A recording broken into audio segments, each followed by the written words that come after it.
Welcome to Stage Explorations, where we interview the theater creatives and artists from the theater world, those who perform on stage that the audience sees, and those behind the theater stage that the audience almost never sees. I am a journalist and theater fan, Buell Brown, and today's guest is... Hello, I'm Simon Bowler, the author of Judgment of the Eye. If you'd like to hear a bit more about the play, continue with this conversation.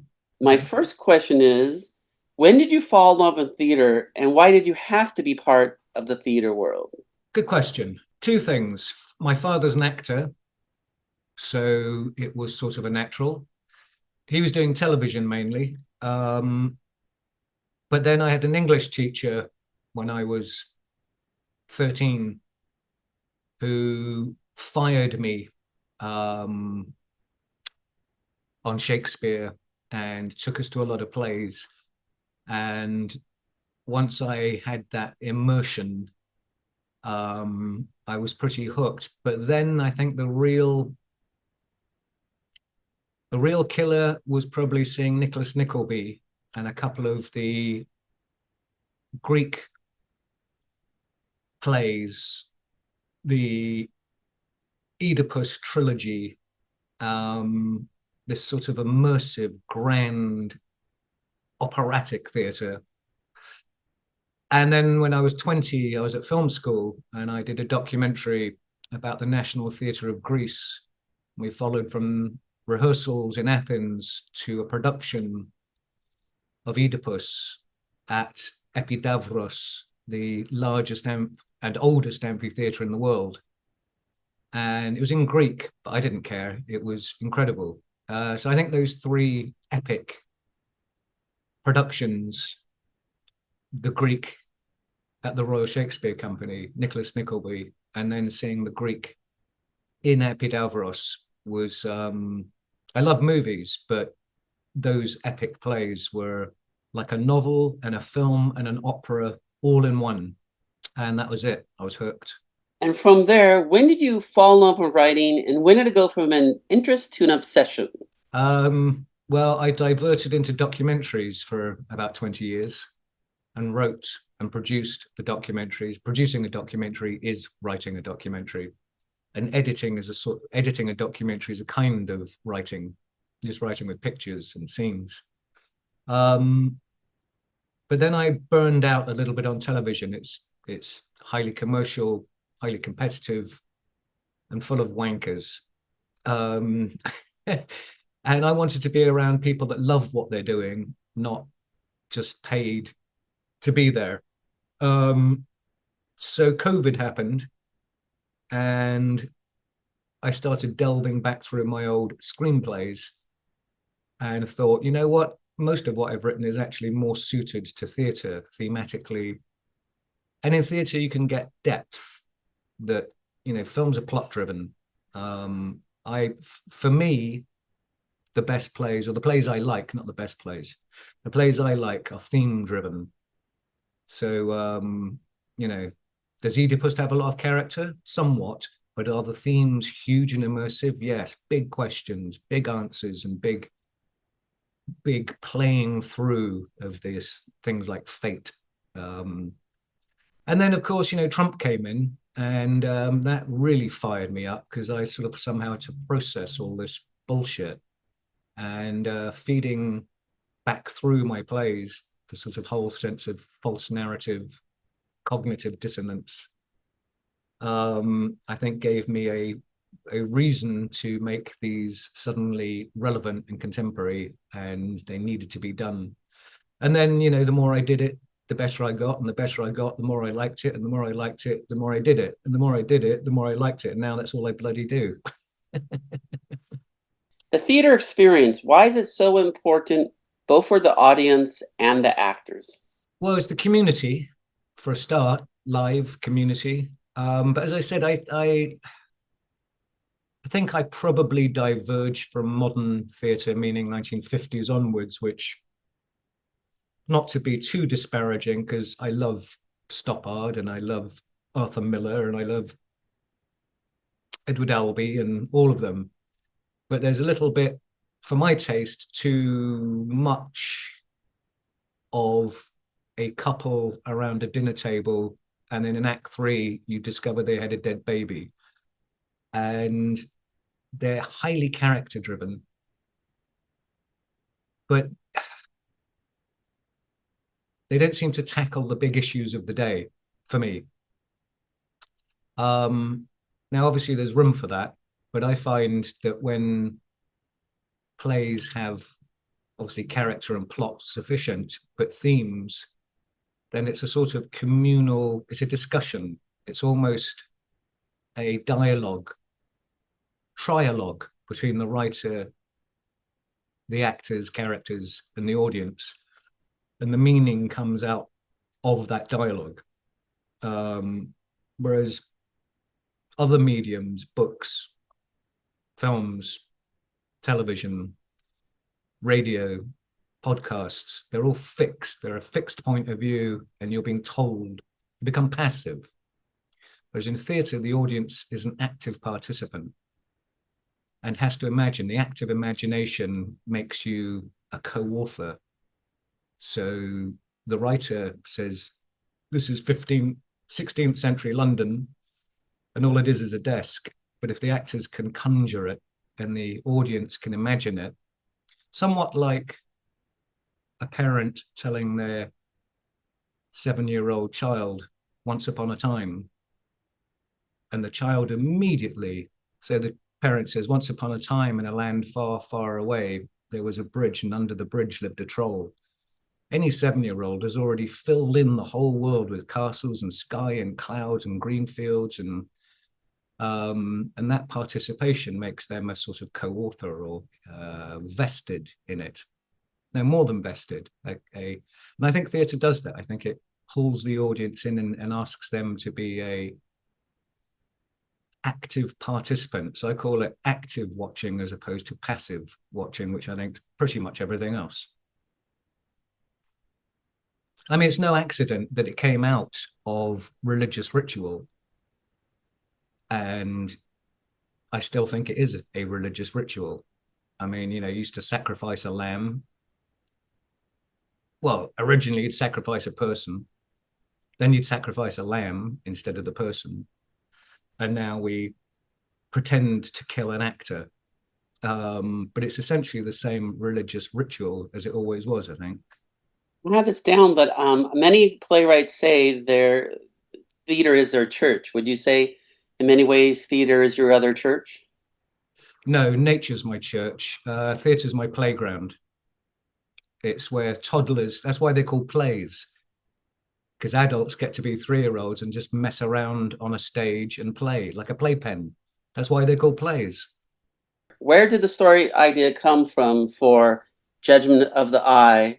And why did you have to write it? The idea came from an article, because it's a true story, historical story. I'd been debating with a friend for about 15 years, modern art versus classical art. I'm a classicist, as you can probably tell. And we had a raging debate about the merits of both classical and modern art, contemporary art, modern art. And that led to all kinds of questions about, well, what is art, and is it in the eye of the beholder, and how do you define it, and is it just a fashion? What concepts of beauty are obviously fashionable? So that, and then I read the article about this art forger, and without having to change anything, all these issues were inherent in the story, which is great. That means I can proselytize and preach through the historical facts. So it doesn't look like I'm proselytizing or preaching.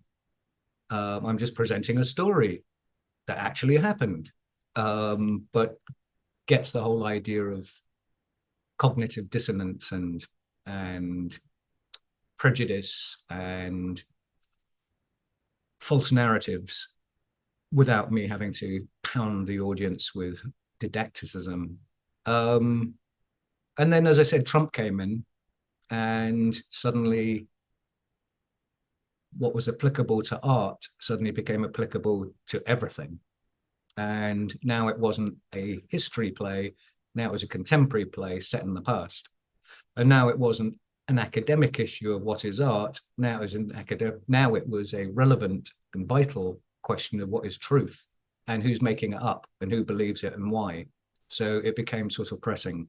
Without spoiling it, tell us at least the beginning and as much as the main story you can tell us. The story. So the story is a true story of a painter in the 1930s and 40s who was a classicist, and he was very good. He won several awards. He was sort of regarded as one of the better painters in Holland in his style, but his style in the 1920s and 30s was wildly out of fashion. Expressionism had come in, Dadaism, Surrealism, Cubism, and none of the galleries were interested in Rembrandt-like lifelike pictures.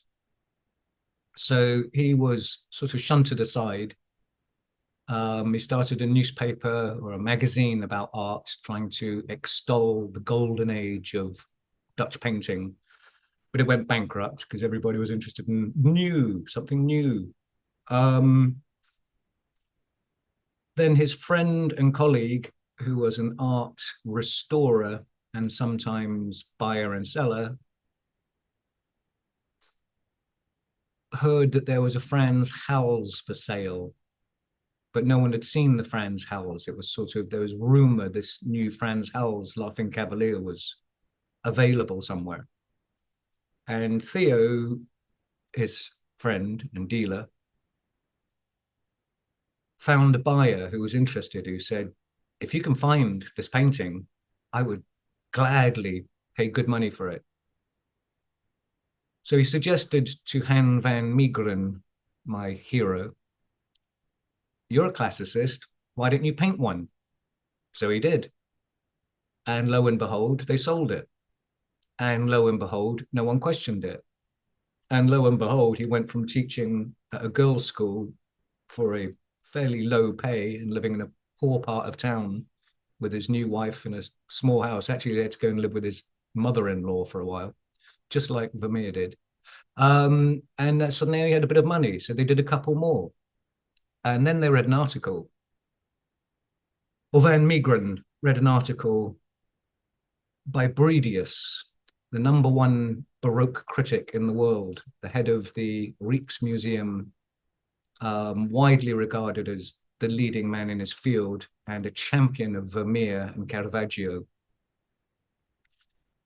A painting had been discovered in London called Martha and Mary in the house of Martha and Mary. And it was discovered to be a lost Vermeer. Everyone was very surprised because Vermeer, the girl with the pearl earring, etc., had never painted a religious painting. And here was one of a Bible story. Bredius was astounded and suddenly realized that there's a 10-year period of Vermeer missing from the biographies. And he surmised that Vermeer probably did the grand tour, Rome and Florence, etc., and surmised that he probably studied, as many artists did, Turner or whatever, you do the grand tour and you go and see the great paintings, no internet in those days, surmised that he was probably heavily influenced by Caravaggio. And he surmised that there were probably several, 6, a dozen paintings by Vermeer, probably religious, while he's on his tour of Europe, copying basically and learning from the great masters like Caravaggio. And he said, well, here we found the first one. There's bound to be several others. You wouldn't have just done one in this 10-year period. So my man, Van Meegeren, said, well, why don't I paint the paintings that that Bredius has predicted will be found? They won't be forgeries because they'll be originals. They're not copies. They are new paintings in the style of Vermeer. Van Meegeren didn't say they were Vermeer, and he gave them to Theo to sell to Bredius because they thought if Bredius authenticated them, that's it, he's the last word. They didn't tell Bredius it was Vermeer. They said it might be. I don't know. We found this painting in a barn lost for centuries. Bredius was overcome and cried when he saw it. Said, "Oh my God, this is Vermeer." But not only is it Vermeer, his theory had suddenly been proven right. So he bought it on behalf of the nation, and it was going to be put. It was put in the National Gallery in Amsterdam.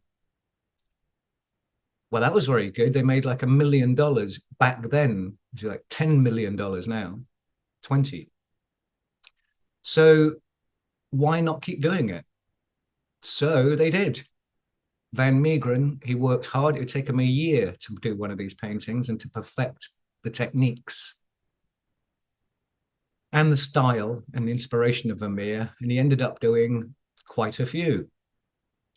Second World War comes, and now it's in a way easier because no one's questioning anything.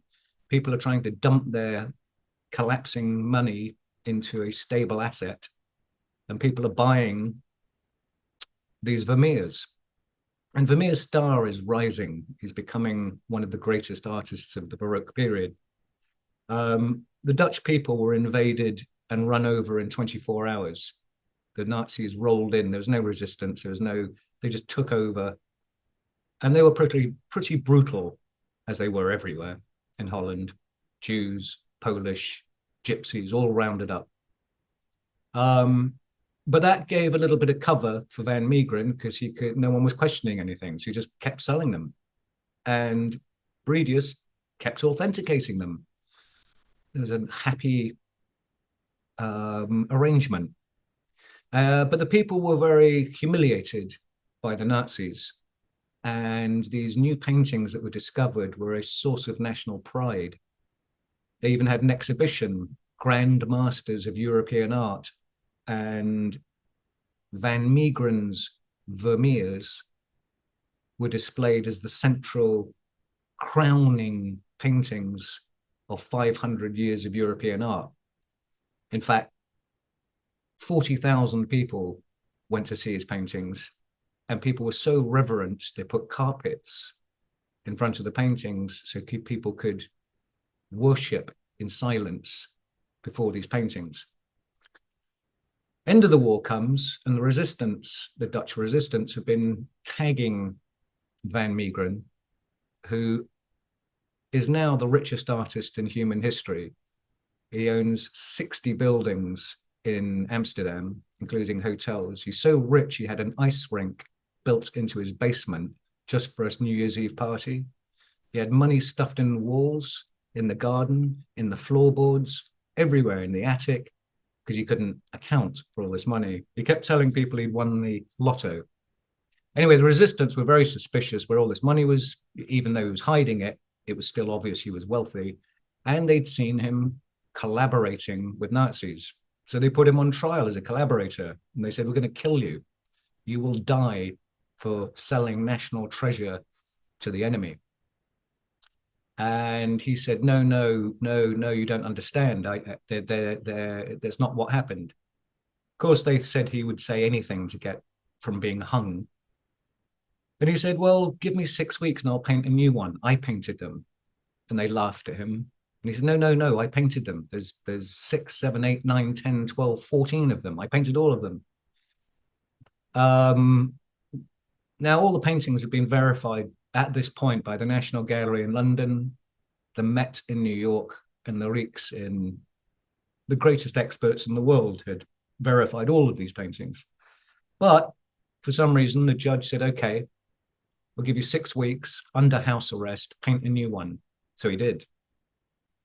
And sure enough, they analyzed it and they looked at it and whatever, and they saw it as the same techniques as used in the other paintings. And he went from being a hero, a villain who had collaborated, to being a hero because Goering had tried to buy several of these paintings and had actually bought one. And now Van Meegeren was a hero because he'd ripped off the Nazis. When Goering, under arrest in Nuremberg, found out that his prized painting, Supper at Emmaus and Christ with the Scribes, by Vermeer were false. Apparently, he got sick and a few days later committed suicide. Van Meegeren was given 1 year for fraud, not forgery, because they weren't forgeries, but fraud for defrauding people of money. And he was put under house arrest, but before the sentence began, he died of a heart attack. And that's a story you couldn't make up. What would you say the themes are for your play? It's really the original title was called Forger, because it's about a forger. But when we did some Zoom readings and feedback from the play, people were thinking this is a historical play about a forger. But as I said earlier, it's not, in my mind, a play about forgery. It's a play about false narratives and how easily it could be the Bible we're talking about. It could be a political doctrine we're talking about. So I would say the themes are cognitive dissonance, mass hysterical belief, and also the way we construct truth and beauty. It's not out there, it's in our heads, the kind of lens we look through. So I changed the title to Judgment of the Eye, which is a quote from Twelfth Night, Shakespeare, to try and steer the audience and reader away from this being about forgery to about being how we judge. And to add to that, what do you want the audience to get out of this play? Well, it should be entertaining. Hopefully it's fun, it moves, the characters are engaging, complicated, flawed, it's funny. So it should be I think it's engaging. I think it's amusing. And on various readings we've done before, the audience has laughed a lot and cried. Even the actors cried on the last production. But most importantly, it made them think and question. And so I would hope you'd come out of this play questioning everything you believe. If you believe in God, question it again. If you believe in democracy, question it again. If you believe that history is the way it is laid out, question it again. And if you believe that Rembrandt's the greatest painter, question, do you believe that or were you told that? So hopefully it provokes as well as entertains. Why must or should people go see your play? Well, it's funny, it's fast, it's brisk, the characters are fantastic. Everybody loves Han. Everybody loves several of the characters. They're devious, they're witty, they're fast, and they're morally compromised. Not bad, but complex. So I think you'll have it's funny, it's engaging, it's moving, it's sad, it's tragic, and ultimately it's, I think, pretty deeply thought-provoking. And what are your goals concerning this play? I'm hoping to be fully produced, and where do you hopefully get it put done? Yes, I'm hoping it'll be fully produced, of course. There was a production in San Antonio at the Overtime Theatre, which is a very small theatre of 50 seats, 45 seats, I think. It played for 6 weeks and sold out every performance, and the audience seemed to love it. So it was a remarkably inventive production, and they managed to make a kind of epic play in this tiny space. But I've written it very sparse, so it could just be black box. As black box, it sort of works because the themes, I think, really stand out. But it's probably more suited to a mid-sized theatre, sort of Kirk Douglas, Cerrito's Performing Arts, that mid-sized theatre, whatever you call that level of theatre. Then I think you could get a little bit into the paintings themselves and the set and make it a bit more lush. And I think you'd really pull people into a world, not just of ideas, but of textures and being there. So that would add to the history and the immersion. So ideally, I think mid-sized theatres, but it seems so far to have played very well in small theatres, partly because it moves along very briskly, so it carries on the words. I think we'll see in the staged reading, it almost works as radio. Is there anything anything else you want to mention about the play that we haven't talked about yet? I know. I think we've pretty much covered everything. I don't think it matters if you know about Vermeer or art. I've written it so it's user friendly. Doesn't matter if you know anything about World War II or not. It's not about that. That's incidental. It's the wallpaper. It's the background.